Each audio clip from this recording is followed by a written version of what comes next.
A very good evening to one and all present. Welcome to our pilot episode of our new series on View TV called Express with Ease with Students Speak. We are joined by three very dynamic students studying in the various different parts of the country. And it's my honor and privilege to have them on our episode today. So first, we are joined by Mr. Arman Bamzai. Arman is a senior school student of the International School, Bangalore.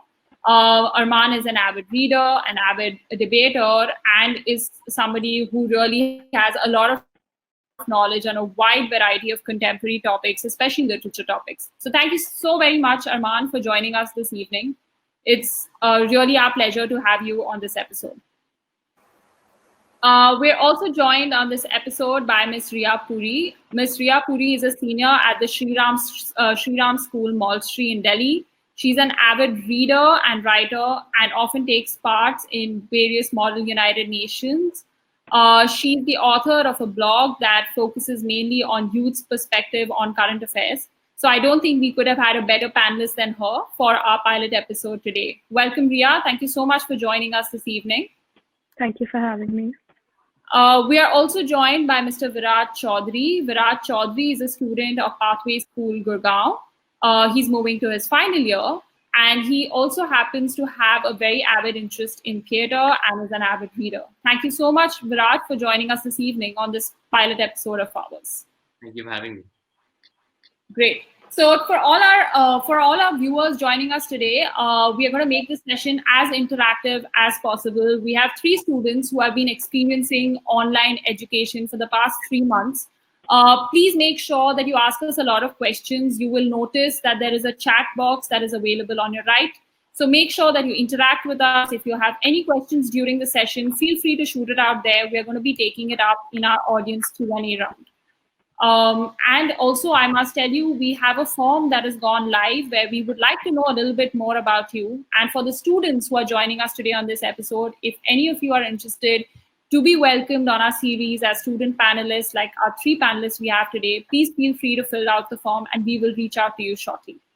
So without further ado, let's get into this episode. So I'm going to start off with my first question. And my first question is this, that some states in India have restricted online education up to grade 5. Do you think it is a violation of the right to education of students? So if I first could hear Ria on this question. So thank you, Kritika. While I do believe that many students during the time of lockdown are losing out on crucial study time as well as academics, it's extremely important to keep in mind the quality of education that's being imparted online.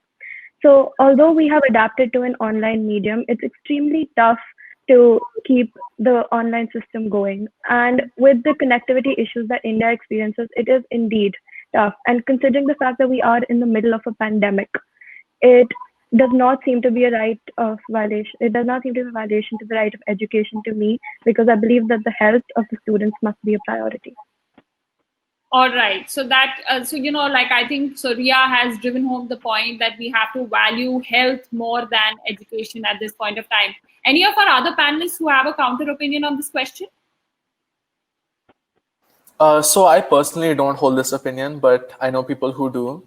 And they say that the constitutional amendment says that everyone has right to education and that elementary education is compulsory. So stopping elementary education until grade 5 in this period could be interpreted as a violation of the constitutional right. Moreover, it also states that everyone has the right to choose the type of education their child receives. So enforcing an online medium of education on all the children who are school going could also be interpreted as a violation of the right to choose the type of education received.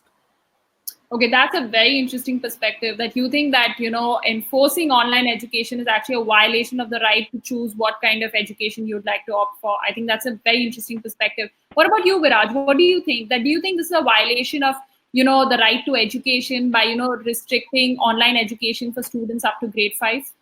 So I don't actually believe it's a violation to the right of education, because the states, just like, for example, the state of Karnataka has restricted online education for grades up to grade 5, but they have still provided the grades with pre-recorded classes. So the children are still getting the same amount of education and the same learning that they'll get in the syllabus. It's just not online, because online causes a lot of barriers that the school just couldn't pass. And there were various parents who were complaining about the extra fees given by this asked by the school for online classes on top of the monthly fees. And in the current situation of the world, I mean, everybody is affected, and even extra expenditure like online classes can have a great impact on some families. So restricting online education only is not a violation of the student rights, because the RTE, the Right of Education Act, states that students from children between the ages of 6 and 14 in India are required to be taught and given the syllabus of the school, which the school is still providing. I think those are some very interesting perspectives coming from the three of you. Now, this brings me to my next question. And I also see that I think a large part of why parents felt very strongly about, exposing students and restricting their online education was because they felt that, exposing the students to screen time is going to be very harmful for them. So what is your take on this? If I may first take this question to Arman, like, what is your take on this? You're experiencing online education. So if you can actually throw some light on this from your personal experience, do you think this is a valid reason to, actually say that, we should restrict online education today? It's a very interesting question, because that's the main counterpoint to people implementing online education. The counterpoint is that they'll be spending a lot of time on virtual devices, and thus it could damage their vision or damage their focus. And the only counterpoint or answer to that doubt would be that it's not ideal, but it's the only option available for at least senior students. My school, for example, has done certain alternatives where they have offline activities. They ask us to fill out workbook pages or make a chart or do something that can be done off the computer and upload whatever we've made to a shared file. And while those activities are very much possible, it's not realistic to say that the entire class can be conducted online. So in my opinion, I think that online school does not have good effects in all cases in the long run, but it's the only option available to most right now. What about you, Viraj? What do you think about it? So definitely, I agree. And the problems that these parents are experiencing are first world problems that that we are we are lucky enough to have such devices that can provide us with these kind of exposures, while many people have no education whatsoever. So having these kind of problems are still problems. They're just first world problems, which are still adequate problems. Via, would you like to add something to that? Yeah, so agreeing with Arman's point, it's not the most practical situation for any student to be exposed to screen time of maybe 5 to 6 hours too. But this current generation is growing up in the technological era, and we have been prior exposed. So given that exposure, plus adding the time that we spend on school, which may be around 3 to 4 hours depending on each school. Some schools make their students do a full 8 a.m. to 2 p.m. day, whereas some schools have restricted it to maybe 4 hours of online classes. So that entire screen time, as well as the evening time where the students are still stuck at home within lockdown and they do not have much to do, parents have given their children the liberty to be on screens as much as they wish. It's not only good for the students' eyesight, it's not good for the students' eyesight, but it's also not good for their brain, because it's a lethargic activity to just be staring at a screen, and it does tire one out mentally. So I think those are some very valuable inputs coming from all of you.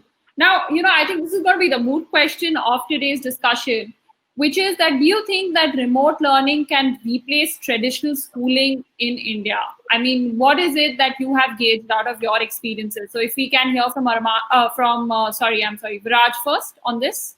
So, in my opinion, remote learning has been introduced at this scale as a temporary mean to combat the challenges of pursuing education while practicing social distancing.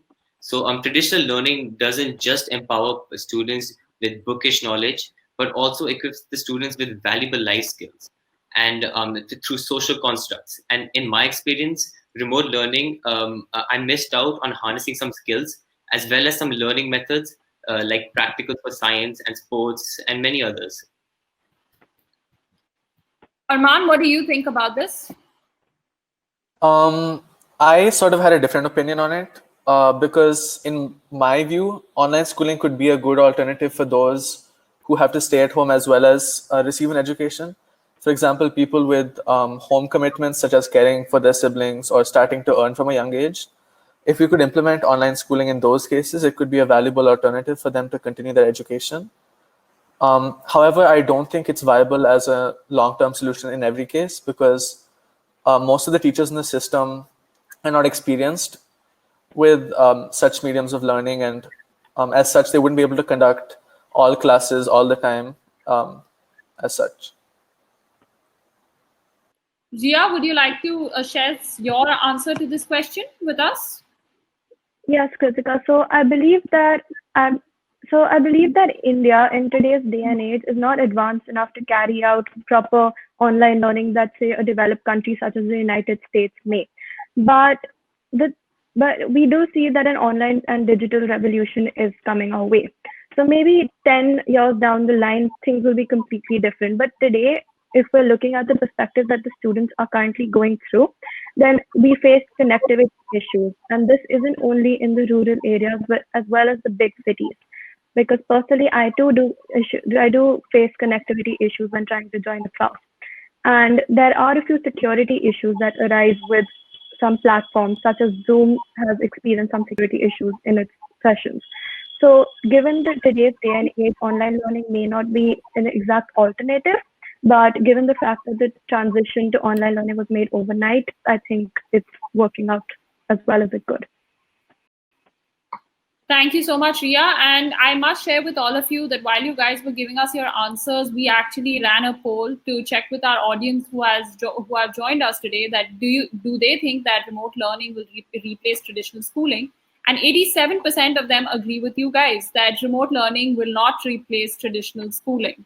So I think we're all pretty much on the same page on this particular question. So, I've got a very interesting question from the audience, and I can't stop myself from asking you guys this question at this junction.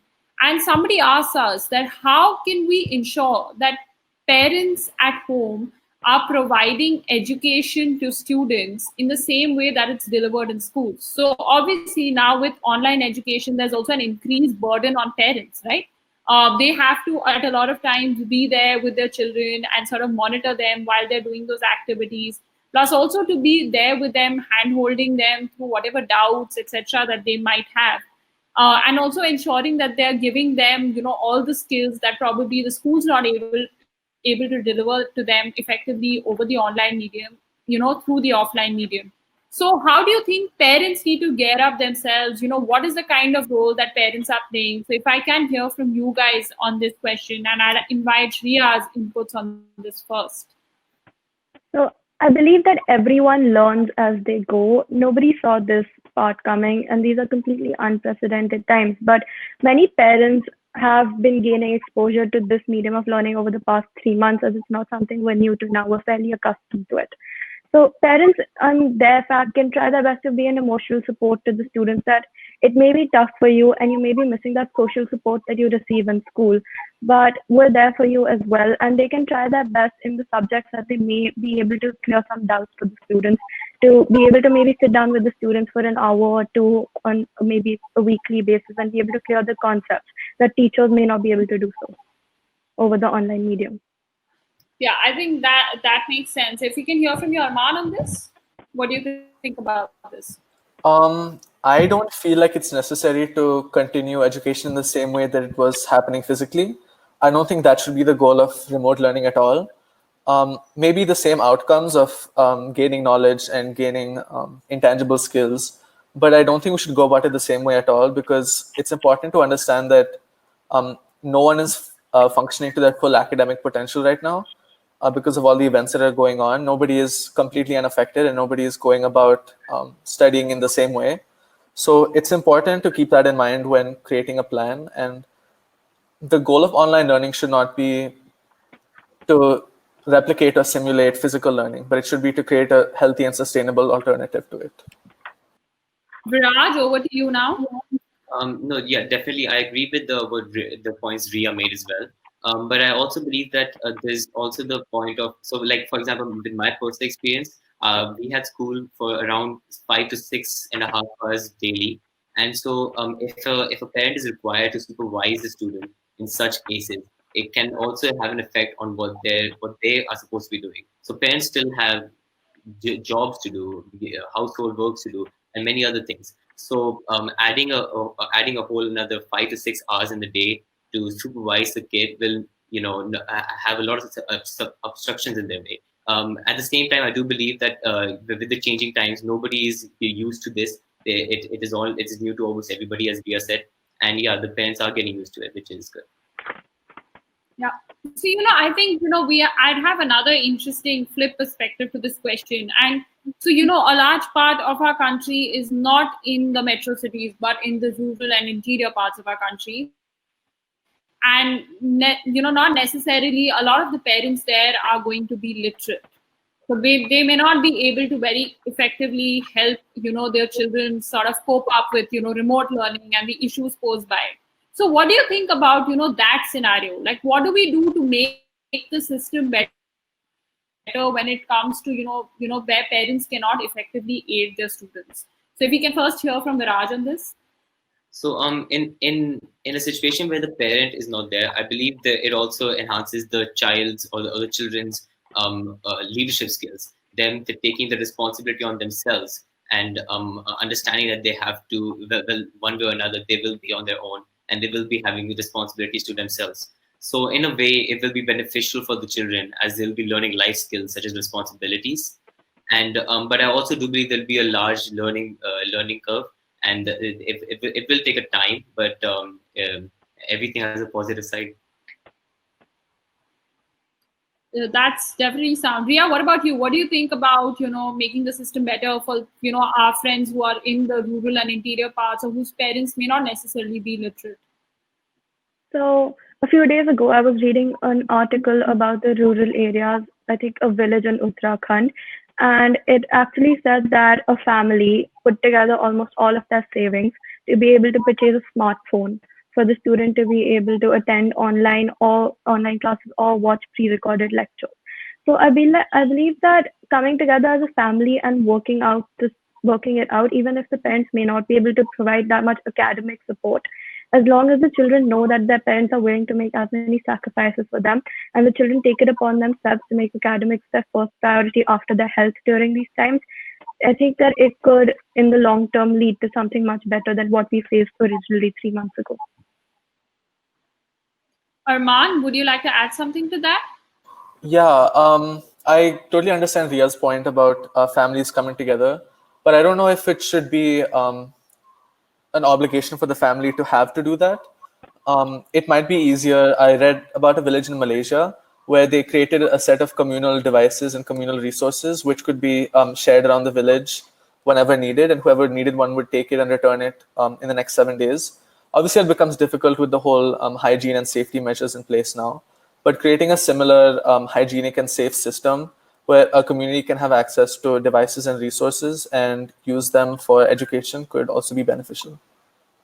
Yeah, I think that's a pretty good way of looking at things, that maybe, more collaborative sort of working and, communal sort of sharing of resources might just help ease the problem, especially in areas where students don't have access to smartphones or computers or laptops. Now, I'm going to come to a slightly controversial question on this topic, but again, I think it's important for this to be spoken about. How well do you think your teachers have adapted to the online medium? And I'd like you guys to be very candid about it, because I think it's for the benefit. We have a lot of teachers who are joining us today, so I'm sure they are all looking for some sort of, on how they can improve their teaching styles better. So, if I can, Farman. Yeah, so in my experience, it's been an up and down, where some teachers, the younger teachers, are able to adapt more easily because they're more familiar with technology, but some of the more experienced teachers are having trouble changing their entire style of teaching around a new medium in a very short period of time. So I think it's important to support the teachers just as much as we've supported the students, because in the past the focus has been on making the students feel at home and helping them learn better. But maybe we should focus equal resources on helping the teachers teach better. What about you, Ria? What do you think about this? How can teachers, be more effective on the online medium? So I think that it may vary from subject to subject while keeping in mind the age of the teacher. I completely agree with Arman's points that, the younger teachers would be better adjusted to the technology and the online medium. However, that might not be the same for the rather middle-aged or teachers. But it also may vary from subject to subject. Like a humanities subject like history maybe might be easier to teach online. But a subject like maths, all schools may not be able to go through with it because that's something that requires attention. So maybe that's something that needs to be kept in mind. But I feel like as for my school, the teachers have adapted very well to the online medium, and it's going as well as it could. What about you, Viraj? What do you think about this question?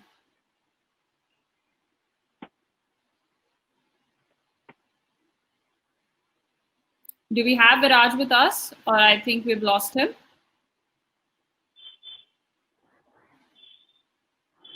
I think we've lost him, right? Yeah, I think so too.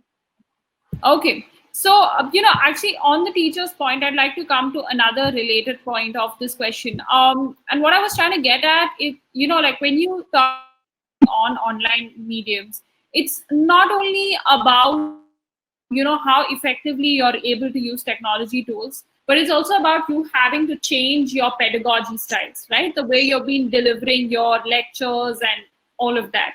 I mean, the way you engage your, students in a physical classroom is very different from how you engage your students in an online classroom. So, if I guys that, what has been your experience with this? How do you think teachers can engage students better on an online platform? What they can do better to, work on their pedagogy styles? So I think that would be super effective. So Viraj, I hope you have heard the question, because I'd like to hear from you first on this question. Yeah, I definitely believe there are many things that teachers can do. So like, for example, there are various things on using technology itself that can help teachers have a whole different medium of teaching. So for example, you're using platforms like Paint and other apps that can allow you to actually draw and you use a pen and paper to show stuff to the children. Can be replicating what happens in the classrooms. As well as using websites like popular websites like Kahoot and other places for quizzes and various other things to again enhance the level of teaching. What about you, Arman? What do you think about this? How can they enhance the curriculum delivery on an online medium? I think it's a matter of addressing individual concerns and trying to make sure each student is following along. What my teachers do in class is sometimes they'll just call out a student's name and say, what do you think about this, Arman? And if you're not listening, it becomes pretty apparent. So teachers need to adapt their styles of teaching to make them more engaging and inclusive. But at the same time, they shouldn't assume that students will perform identically or even comparably in class. They shouldn't expect students to have the same rates of attention and the same scores in tests as they would have with the switch not in place. What about you, Ria? What do you think about this?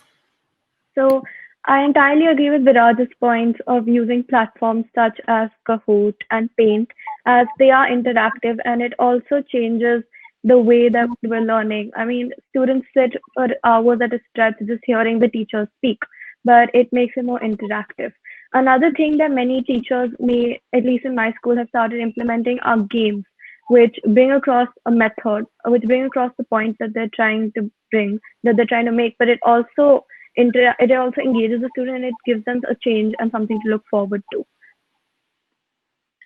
I think that's pretty. I think we have very comprehensively answered, addressed this particular question. Now, I think there's a very important aspect and fundamental issue that I'd like to talk about today, and that is about the mental health of students. All that we've been reading about today. So usually what happens is when you are going to school, right? So you are going into a different environment.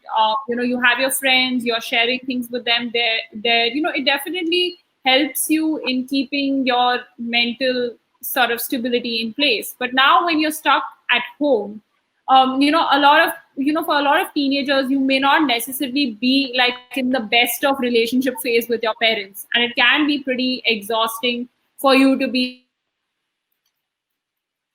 in such an environment, for the student as well as for the parents.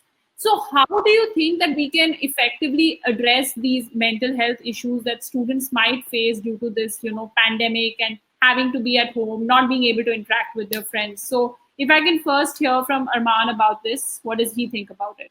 Do you think it's an issue that we need to address? Yeah, for sure. It's definitely an issue that exists and a lot of people are affected by. A lot of my friends personally have talked about how they would like to meet people more and how they feel lonely because obviously they can't relate to their parents in some regards. But I don't know if this is an issue that could be resolved very easily, or at least right now, because physical meetings are completely off the table. So the only options we have are to connect with our friends virtually, and for some people, that's not the same. So I think the only option is to try and increase virtual interaction, like physical calls where you can see the person's face. Anything that could simulate or mimic a physical interaction would definitely be good, but obviously there's no way to completely resolve this issue. But if I were to ask you, do you think that is there something that we can do from at a school level to sort of address this issue? Like, I think this would be really constructive feedback for all our educators and teachers who are joining us from various schools from different parts of the country. Yeah. My school, for example, has instated some welfare counselors who we have a meeting with them weekly where we can, in small batches, where we can talk to them about how we've been feeling, how, like healthy coping mechanisms, etc. And not all schools have the resources to hire welfare counselors, but it could always be helpful to speak to someone your own age or someone else at school who's qualified to speak about such things and try and deal with the issues in a constructive manner.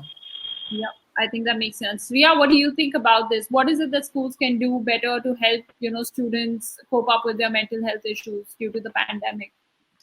So while I agree with Arman's point, and my school too has asked our student counselors to be available on email as well as call 24/7, we receive almost weekly emails from them telling us exercises we can do to keep our mental health and everything else in check. It can be extremely harsh on the students. So I believe that there are many websites that students could get access to, because there are many online virtual platforms for people to meet and to be able to talk about themselves. And while a lot of them may be unsafe, there are definitely a few safe ones that is viable for students only, and they could definitely jump onto that. And even if they wish to keep their identity anonymous, if it just means that they can rant and they can take out their frustrations, it could definitely help. So I guess the thing that I'm suggesting is just to keep talking about it, even if it's not to someone within your household, as long as you can contact someone and just keep talking and not let the stress get to you. Yeah, I think I totally agree with you. I mean, for all our students joining us there, I think this is some really valuable advice. You guys need to keep the channels of communication open. It's really very essential in these times when generally everybody is facing frustration, anxiety. It's important for you guys to be vocal about what's going on in your mind, to seek help from wherever it is coming from, whoever you feel comfortable in expressing yourself to. And for our school educators out there, I think it's really important. There's some, very constructive, advice coming in from these guys that, it's important to keep your school counselors, stationed and available at all points of time in the day and the night, so that if students are feeling any sort of anxiety and frustration, they can reach out to them. Viraj, what about you? What do you think about this? Am I audible? Yeah, you're audible. We can hear you very clearly. So my point in this is that, as I mentioned before, that there are a few cons to remote learning. One of them being that there is a lack of social constructs. There's no physical meeting, and that can cause, again, many mental health issues as well. And it's for sure it's something that needs to be tackled. So the way of tackling, I believe that I would consider myself lucky I'm privileged to be in a school where I'm provided with well-being sessions and counselors to reach out to whenever I feel the need to. There are other schools and places in India where that is not possible yet. In such cases, I believe that the best thing we can do is spread awareness about encouraging talking with anybody. As Ria said, it doesn't just have to be with somebody in the family or anybody close to. It can just be to vent out to anybody, which can really help in such cases. Thank you so much, Viraj. I think that's a very point. So, I have a very good question from the audience. And I think since we're talking about mental health, it's important for me to flag this off here. That what can parents do to keep their child mentally healthy while they're at home? And also, what do you think are pointers that, they could do to create a good, harmonious and constructive environment at home? So let's start with you, Viraj. What do you think about this? So I believe with parents, again, it's about acceptance of and acceptance and education, understanding that, that talking about such issues will help, and conversating with your children and understanding that they will be going through some issues with the kind of situation they are in. So what parents can do is first conversate with them. And on top of that, allow them space. So like when if depending on what the child wants, if he or she is looking for space, providing that. If he or she is looking for someone to talk to, vent out, providing that. It's about understanding and, I guess, educating themselves. What do you think, Ria? How students? So I believe that I completely agree with Viraj that it's important for parents to keep the conversation going. But for parents and children who may not have such a good relationship, to suddenly be locked up in the house altogether, it could be a challenge, and it could just be tough for the parents to want to one day talk to their children. So I believe that they can maybe start by doing the smaller things like playing a game together, or just increasing the time that you actually spend talking to your child. That's not about maybe issues as big as mental health, but maybe just interacting and wanting to know what's happening with them. And maybe that could lead to not only a better strain of communication, but also a better way of relationships. I agree with what you said here. Yeah. I think Kritika was facing some issues. Yeah. But on that note, I personally, I'd be very suspicious if my parents suddenly said, "Why don't we just talk about your mental health?" So I totally agree with you, Rian, on the idea of it being small steps, and that's how you can reach the end goal of having open communication.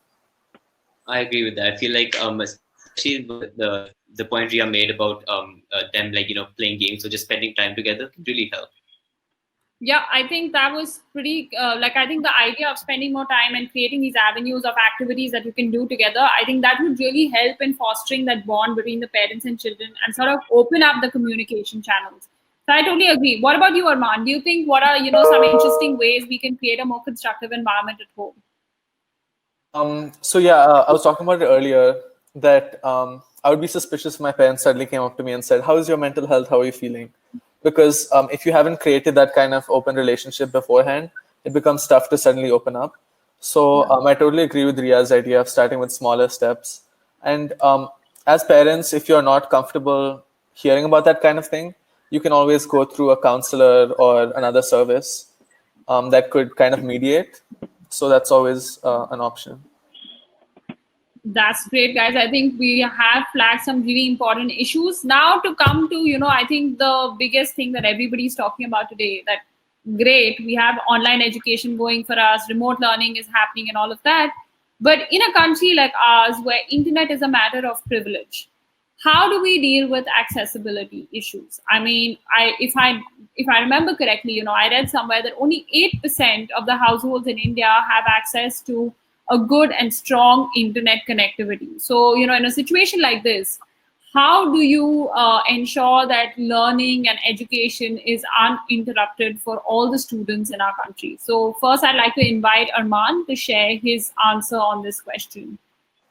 Yeah, so I think the obvious solution would be, let's just solve the internet connectivity issue and then we can start remote learning. but it's very, very difficult with, as you said, if the numbers are that low. So the first step would probably be creating offline resources that you could use, creating workbooks or resources that students can fill in, or pre-recorded things that you can view on TV. And I know one school in Vietnam started a thing where they have a workbook to fill in, students, and they all send it off to a certain address where a teacher marks them and sends them back. And it's all completely safe and sanitary. So doing something offline like that could definitely alleviate any issues that sporadic connectivity could cause. What about you, Viraj? What do you think? How can we address issues of internet connectivity in a country like ours? Right. I agree with what Aman said now. But also, so in a country like ours, where immigrant workers were and a large amount still are living day by day and had nothing to eat, when confronted by a lockdown, for their children having access to devices that are compatible for remote learning is simply a luxury, and that's not accessible to masses. And as you mentioned, 8% are not even open to internet connections. So and so a responsible citizen of our country, what I can do is to share my resources with the underprivileged as much as I possibly can. So providing whatever help I can. But as a country, I believe pinning it on the government will not just solve the issue. That's that's an opinion that people can have that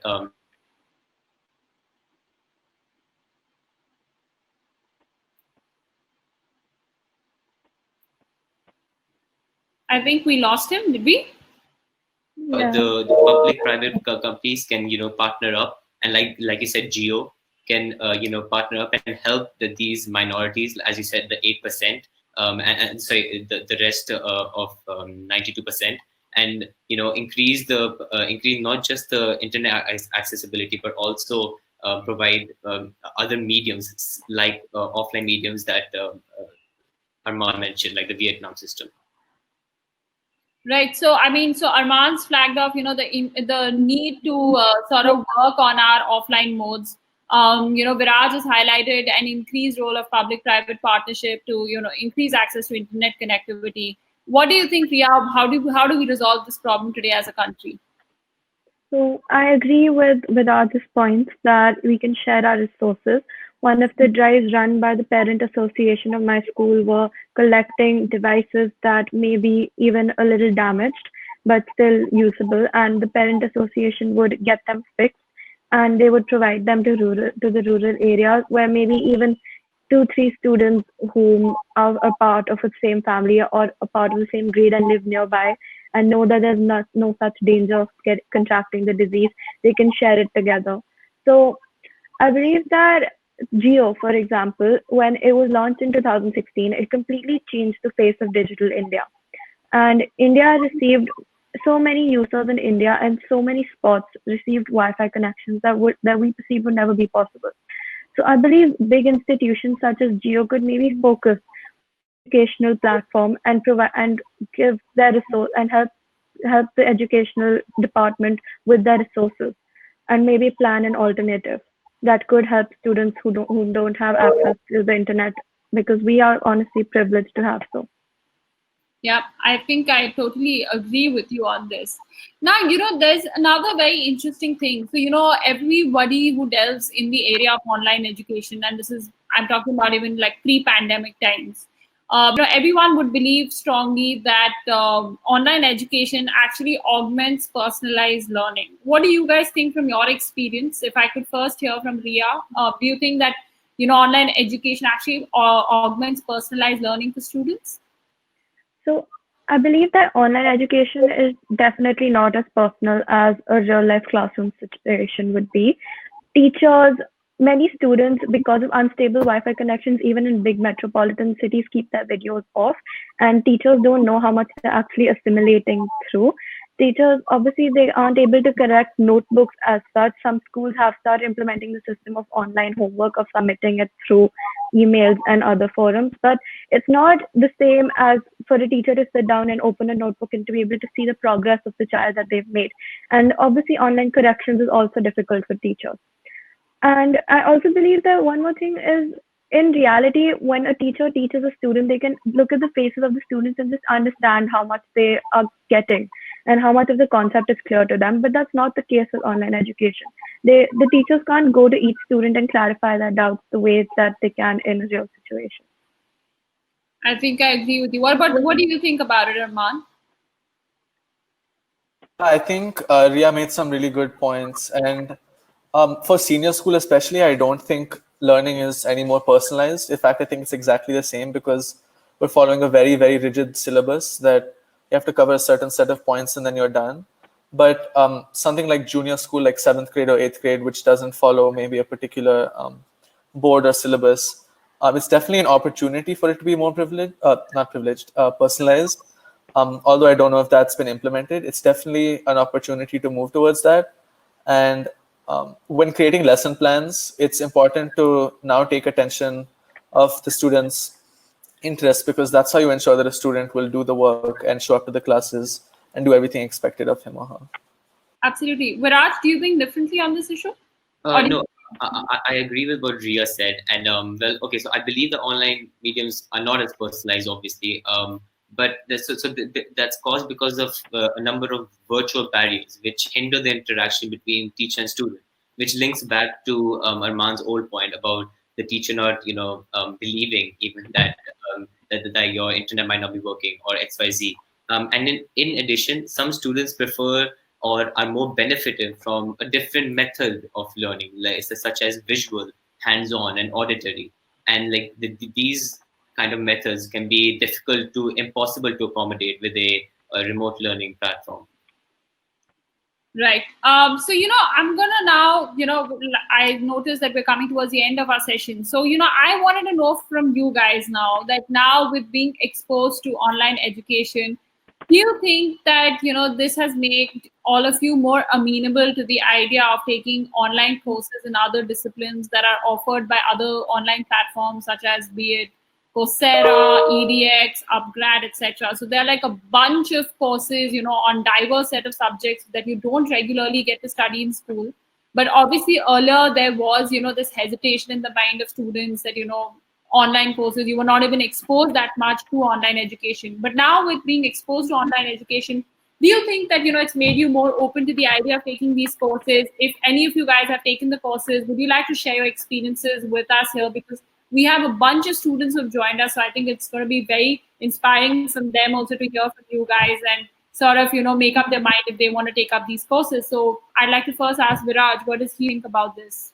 Yes, for sure. I agree that it has made me more amendable to the idea, and the exposure of online learning in itself has led me to develop my skills that are more suitable for this online medium, which can then further help me with other courses I might take in my life. So using these skills now, I can avail services from miles away, like gaining knowledge from people on Coursera, and I'll give an example as well. So I, sitting in India, can now benefit from a educator outside of India and with highly acclaimed faculty and renowned institutions around the world. So undeniably, this is an advantage that I now enjoy because of learning the skills from the online medium. And so, for example, I had taken a Coursera course for Berkeley for business management. And they had pre-recorded classes, which I found to be more helpful, as it was easier for me to go through the classes in my own time, and then go through the worksheets and the tests in my own time. It was as if I was doing a school classes, learning as I would at school, but learning about what I wanted to in my own time and availing from its benefits by doing the tests. What about you, Arman? What is your experience on this?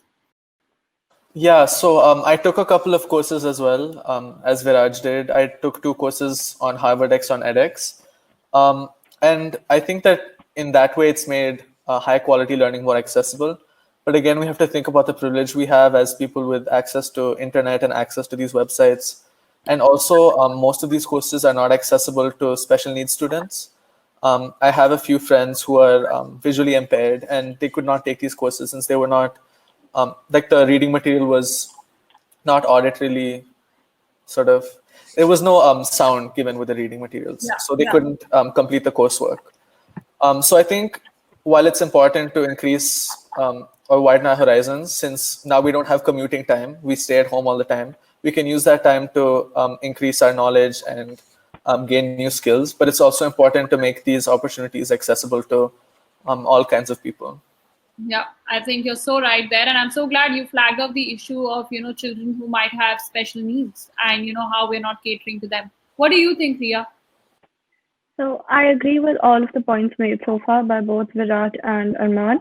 It's extremely important to keep in mind the students who have special needs, who may want to expand their horizon, and they also might want to learn stuff which may not be taught within school.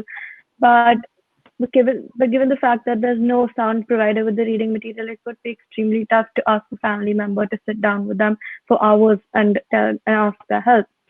So that's something that we definitely need to work upon. But with Raj's point is something that I strongly agree with, that when I am doing an online course, like I took one from Yale University this year, and while I am doing that, I'm learning something that I want to at my own speed and time, and it's something that school may not be equipped to be able to teach me. So just the fact that I know that I'm doing school online has opened up my mind, and it's made me realize that there's so many more avenues that can be discovered. I think, that's some really valuable stuff coming from you guys. Now, before I close the session, I have my last question to you guys, and I think this is slightly a loaded question. So India is known to have a low gross enrollment ratio, especially when it comes to higher educational institutions. And also one of the biggest reasons of this is affordability of higher education. So do you think digital education is going to be India's answer to improving our gross enrollment ratio? As well as, do you think that digital education will actually help make education more affordable in India? So Ria, if you can start off first. So from my own experience, coming from a private school from Delhi, the tuition fees that you would be paying to our school has definitely reduced if we're going in terms of affordability from online education, but it's not such a big specific amount. So there would only be certain areas that would be reduced, such as the bus fees or maybe the lunch money.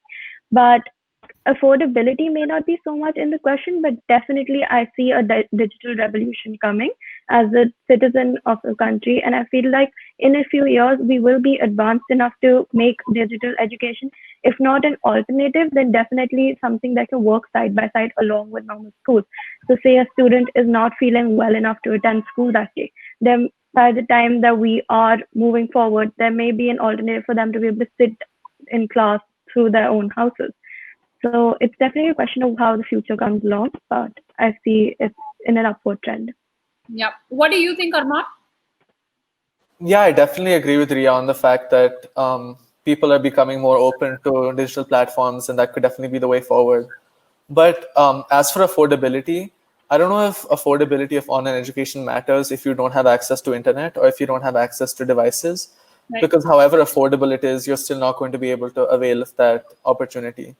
And even if it's in person and more affordable, there's still transportation costs, housing costs, and schooling costs that you have to factor in.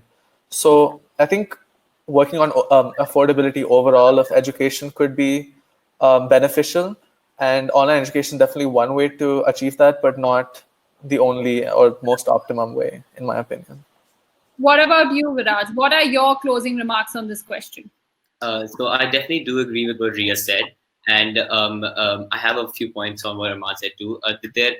Making using online education has helped us in many ways, and it's also equipped us for future if anything of the sort, God forbid, or anything else causes anybody to not be able to physically be in an educational platform. They are still able to use online resources to still join in and use the thing. So it's not just for people who cannot afford, but it might also be for people who are quite physically incapable to attend.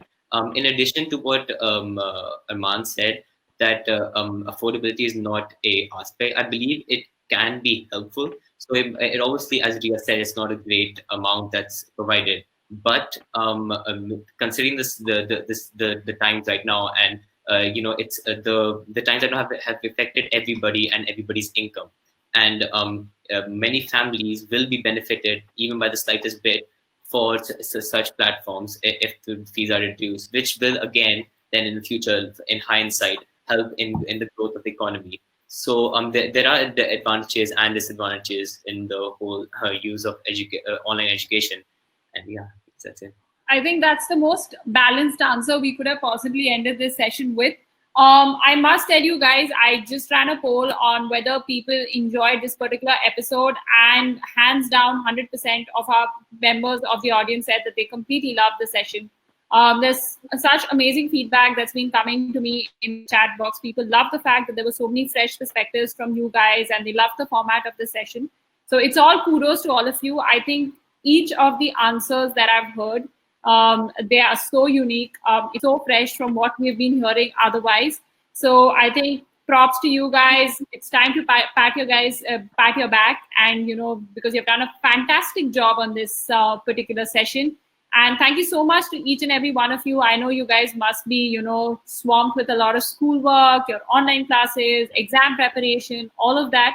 So it was very sweet of all of you guys to take our time and to share your perspectives with us today, and all of our audience members who have joined us today.